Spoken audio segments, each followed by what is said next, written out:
But really, I want the whole world to know about this. I want people to find the joy in reconnecting with their bodies. And really, really, really, I want to do it for humanity, honestly. I don't want it for my own gain. I don't want it to say I have my own gym or to be rich or anything. I just had so much joy from doing this. So much joy and so much strength and so much groundedness and so much confidence that came from doing these things. And I think if I can give this to people indirectly through training, this will make them better people. And if I can breed better people or train people to be better people indirectly, this is going to help humanity in the world overall. Because if people are more confident and they have more self-esteem and they feel better about themselves and they feel strong and they're not stressed because there's no tension in their body, imagine what interactions they're going to have. This world is going to be a better place. Yeah, absolutely. And that's what I want. I just want peace and love and happiness, man. Like, really. Who's been your biggest influence, like, for having this mindset and this way of life? Oh, there's a lot of influences, man. But there's one man who really helped me through. Actually, let me say two. Through a whole load of stuff. I mean, I went through. I would say it was depression. You know, there's different levels of depression.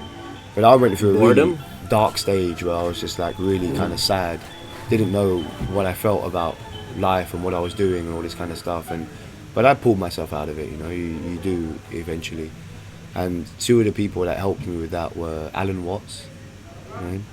He's a philosopher who talks about existential things.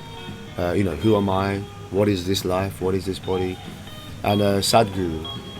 So he's like a mystic and a philosopher. So Alan Watts is a British guy. I think he passed away now.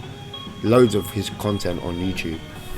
And SADHGURU is an Eastern guy from India, a mystic and a philosopher. These guys, the way they talk about things, it's so eloquent and logical, you can't deny them. They're not talking about faith. They're not trying to preach to you.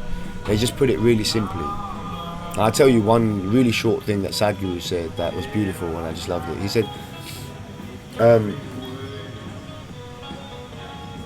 so many people in life think life is about becoming very straight and removing all of your flaws, self-development. You know, I have this flaw, I'm a bit like this and I'm a bit like that. I'm going to make myself so perfect. I'm going to do all this self-development. I'm going to be ideal. And he said, if you look at a rose flower, actually mostly this plant is thorns and vegetation. Not much is rose, but we still call it a rose flower because that's where your attention goes. And he said, on a rose flower, even though it has a lot of thorns and other things on it, you still want to have it because it's blossomed and it's bloomed and it's beautiful. So he said, if you try to pick off all your thorns, it's a never-ending process because there's too many of them. He said all that needs to happen is you just need to blossom as a human being.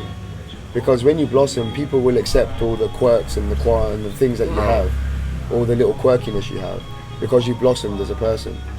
So he said this is not about making yourself all straight. He said, have you ever been with someone that's absolutely straight about everything and follows all the rules? They're a nightmare to be with. I don't want to be with this person because everything has to be just like that.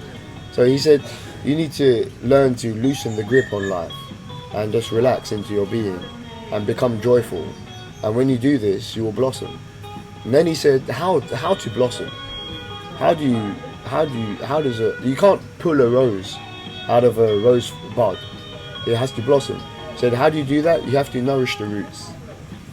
And he said, there's a particular science that I teach, he said, where we can nourish the roots. It's called yoga. And that's how he introduces yoga.